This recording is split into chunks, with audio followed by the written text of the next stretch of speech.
So welcome everybody. By the way, my name's Shane Scott. I am the Director of Secondary Curriculum.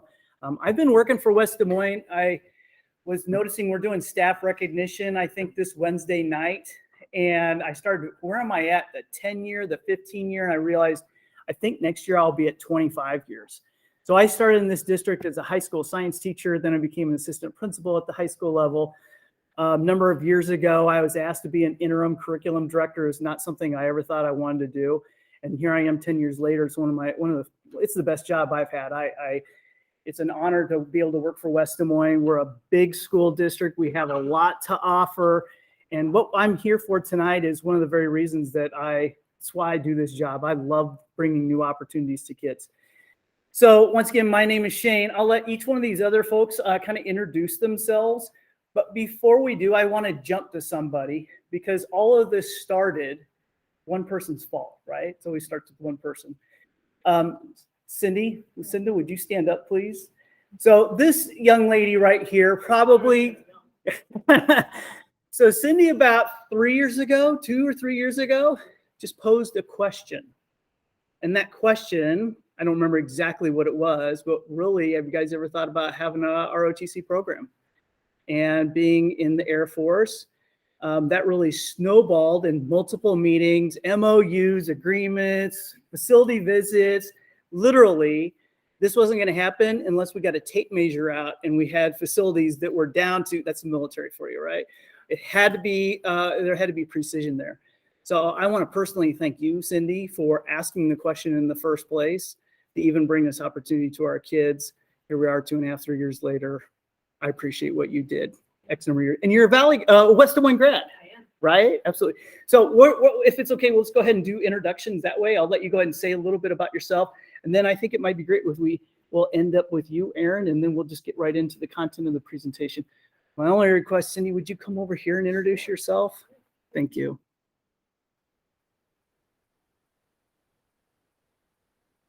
All right, hello. So as Shane said, I'm Cindy Gibbons.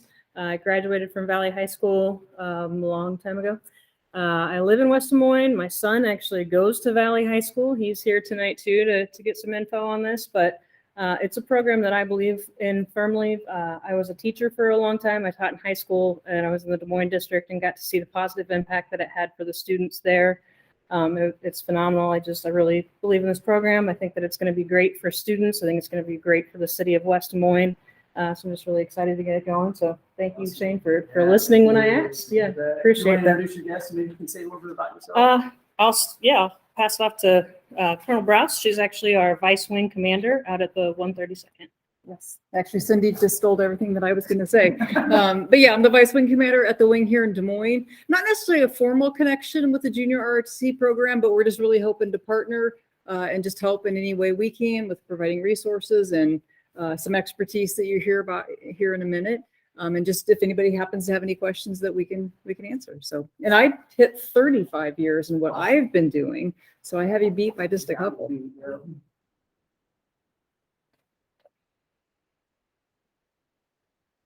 All right, I'm Captain Jennifer Baer. I work out the 132nd wing. Kind of multiple roles out there. I'm one of the pilots, one of the few female pilots that we have at the wing, prior enlisted as well, so I can talk to multiple facets out there. And I also work with some of our IT programs that are out there as well, so working with simulators and networking, so I can facilitate any questions in regards to what that has to offer and what the JROTC program is going to be able to provide, and be able to kind of give you guys a little bit perspective on how that kind of all intertwines there. I'm also the OIC for the Base Honor Guard program, been doing that program for over 10 years. So anything in regards to drill and ceremony, any kind of funeral honors and things like that, that's my wheelhouse and that's what I focus on. And I work for this guy. A long time ago. So my name's Aaron Mcconaughey. On April 1st, I just retired from the 132nd. I spent 27.5 years out there. I joined the Guard to go to college and wound up with a teaching degree and then fell into a full-time job. And so I've kind of come full circle. I'm just really excited to be part of this program. I've also done scouts with my son for the last 10 years and working with kids and helping them just watch them grow and develop and build into youth of character is something that I've been passionate about for a long time. And really that's the biggest thing I'm excited about. I think that there's so many opportunities with this program. It's just going to be really neat to see how it develops. Awesome. Hey, all right. Okay, so I'm going to try to attempt to do a screen share here. We're still recording, so we got the applause. And then you should be able to scroll. Okay. So I'll just go ahead and let you talk about program overview. You can just scroll however you want. All right, so quick overview. I think we talked about a little bit of this, how it's been in the work for a couple of years. The program officially got approved for West Des Moines Valley this February. I went on terminal leave for my job on a Friday, and Tuesday, Cindy called me and said, I just heard that the program started. You need to definitely apply. And she had actually planted that seed several months prior. So thanks, Cindy, for helping me get lined up with a new job. And so it's a 1 credit class. So the curriculum, I guess we'll get into that to a little bit later, but there'll be a different course each year. So students who are in for 4 years, they won't have to have the same program, or there's enough program to do a full 4 years of it. There's kind of 3 aspects to the curriculum. We'll get into a little bit about that more, but it's course curriculum, leadership, and then physical fitness. Because basically it's the same class that's taught each year. So you can have students of different ages in a given classroom.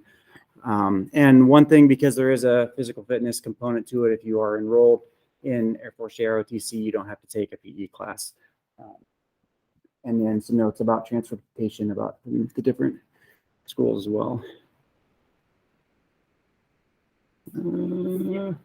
Scroll up with your fingers.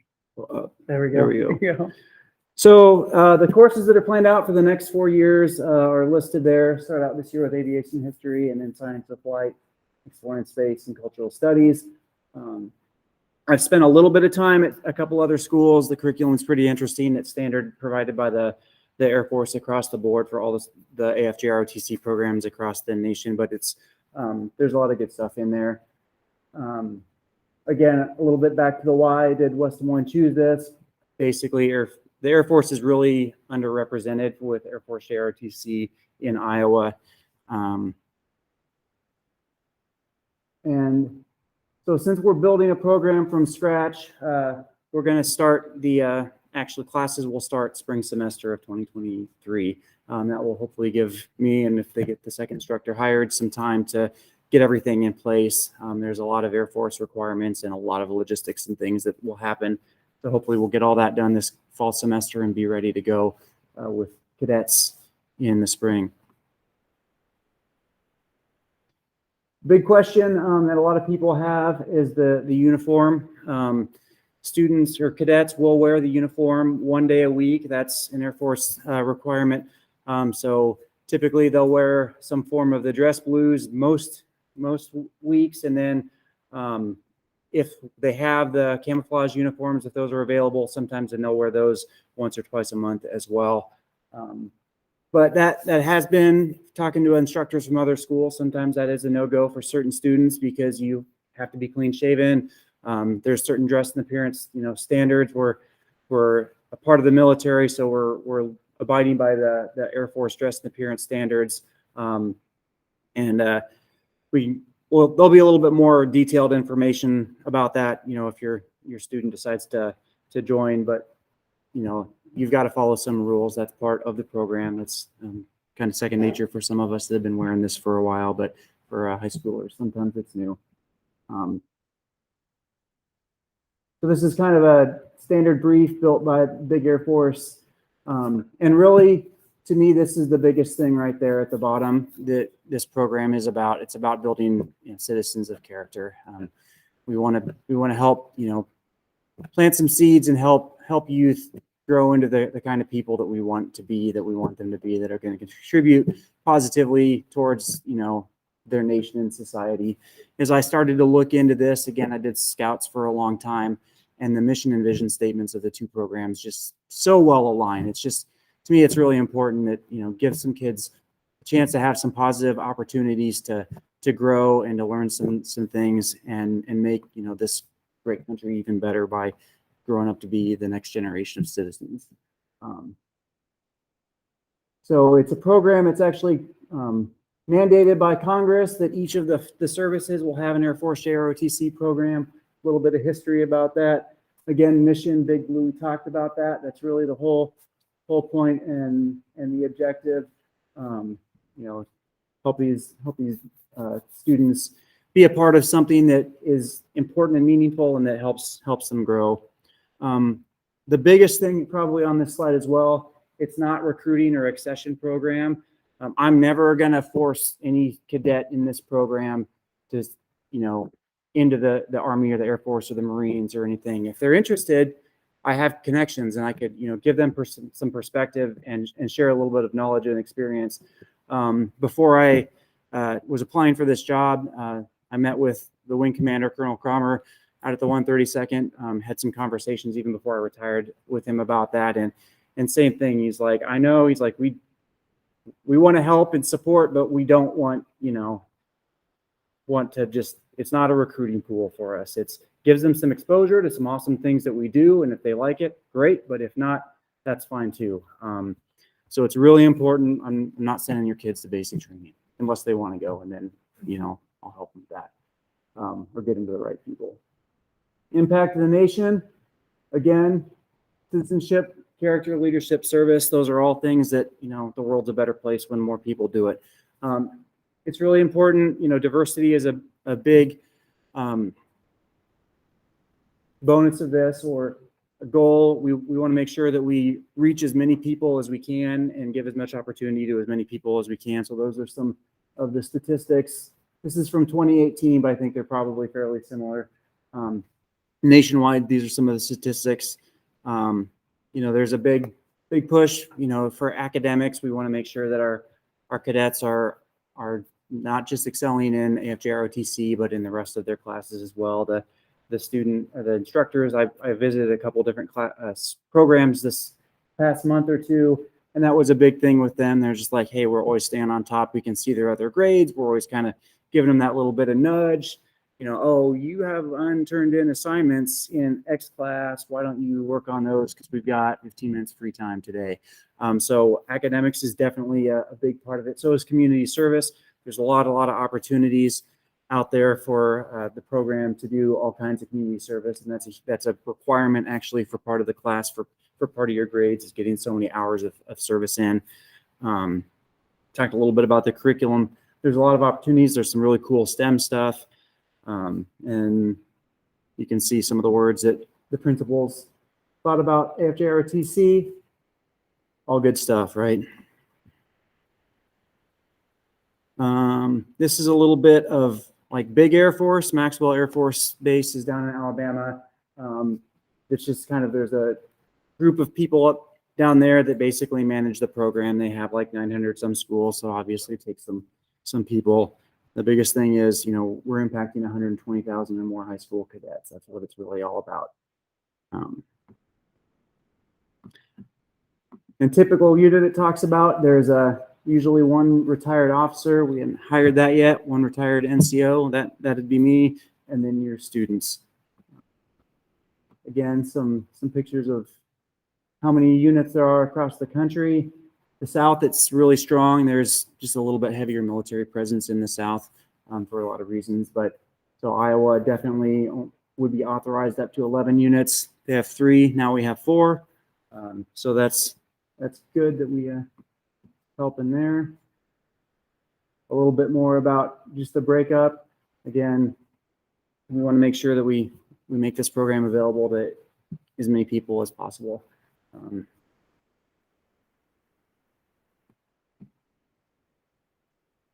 Again, a little bit about the instructors. So in order to be an Air Force Junior ROTC instructor, I had to submit a package through the big Air Force program.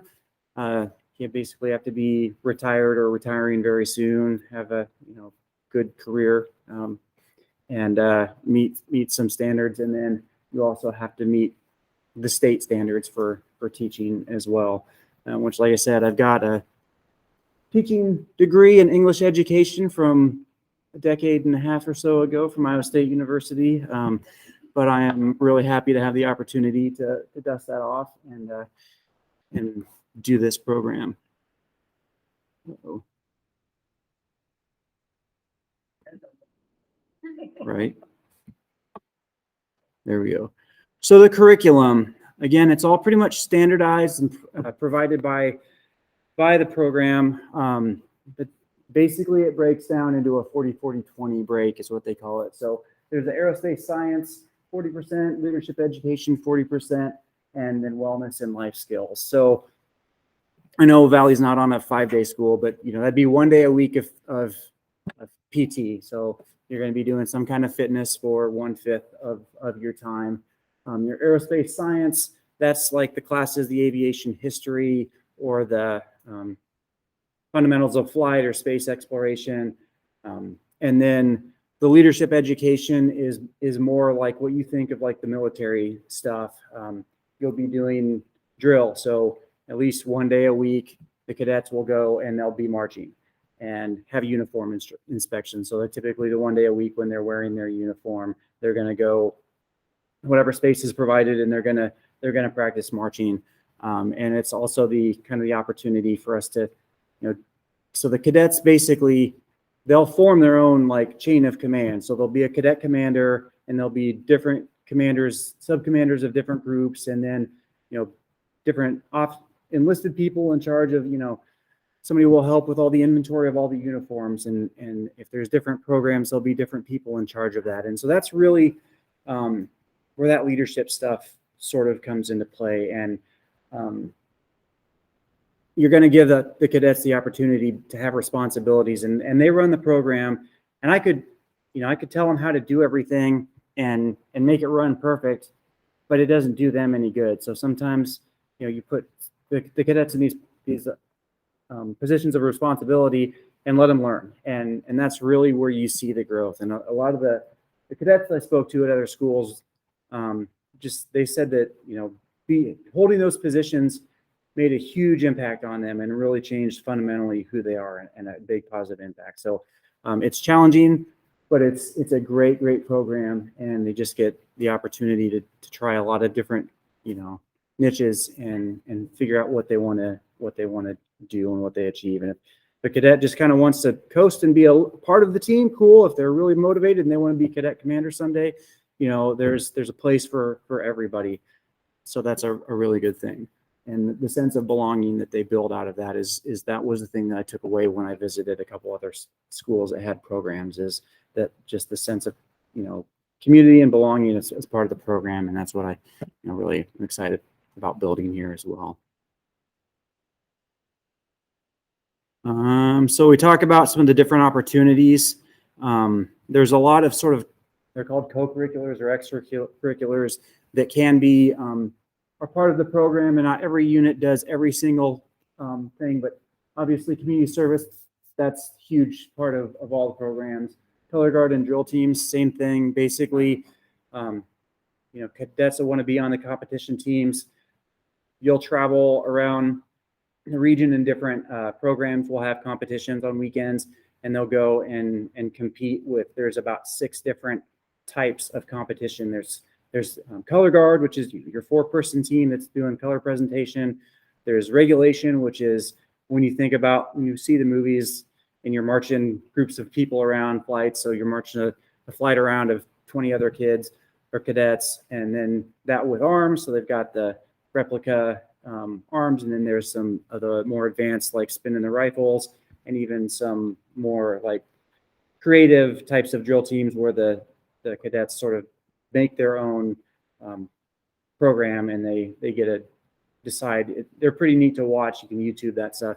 And there's just a lot of room for opportunity, and it's kind of like a dance team almost. They're just doing a lot of coordinated stuff. So it's pretty neat to see that. So marching is a big part of the program, and there's more than one way to get involved in that. The marksmanship, there's air rifles that the program has that they can do, orienteering if they're interested in it.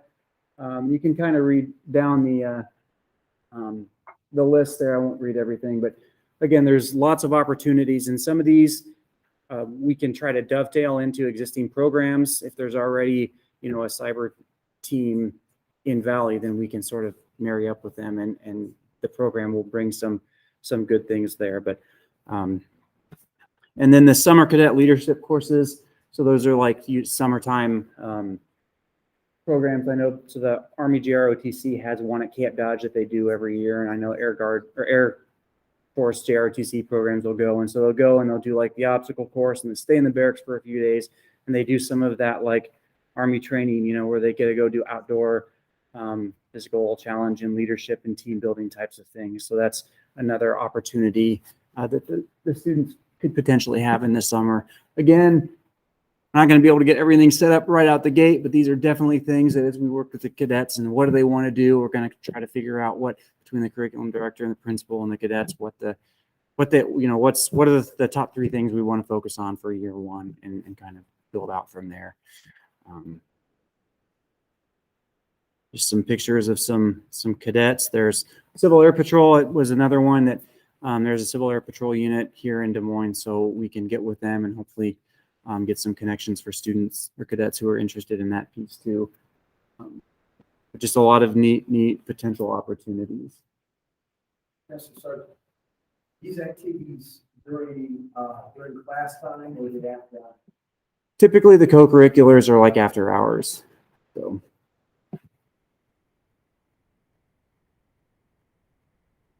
Kind of more stuff about what principals think of the program. You can see that they think it's pretty good all the way around.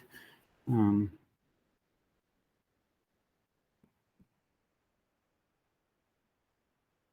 just a little bit more, a few more things about why it's good. It sets expectations. I think a lot of people would agree that, standards are actually good. When we know what's expected of us, a lot of times certain people tend to thrive when they have a little bit of, order or discipline. It gives cadets not only a chance, to get mentoring and training, but as they get older and spend some time in the program, they're going to be learning how to mentor and train the younger cadets as well, which is really good for leadership. Again, like I could, tell them most of the things that they need to know, but doing them and learning them is how we learn stuff, right? So giving them the opportunity to be a part of that.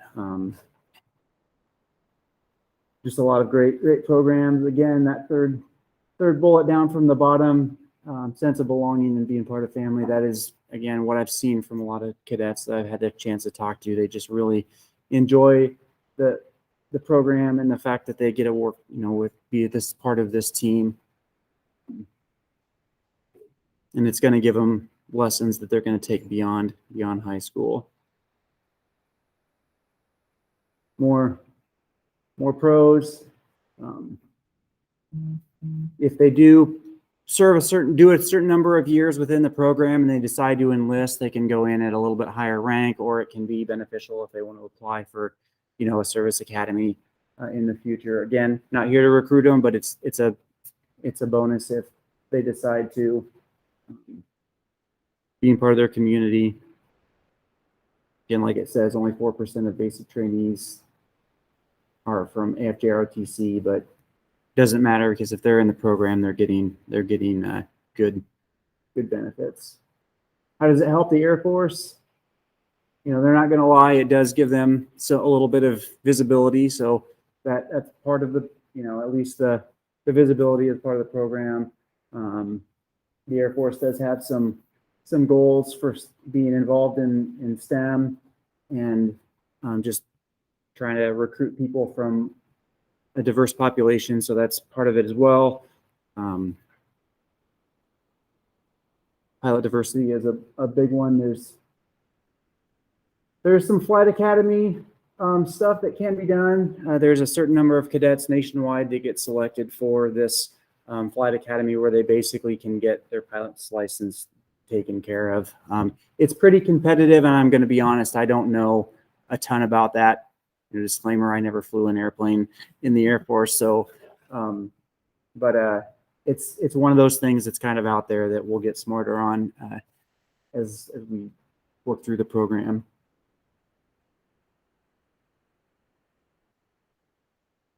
again, a little bit of pilot demographic stuff. So like I said, the first year that they did this was in 2018. So they had 750 people apply and 120 were selected. So it's, like I said, it's competitive when there's 120,000 cadets in the program, but it is, you know, something somebody could strive for.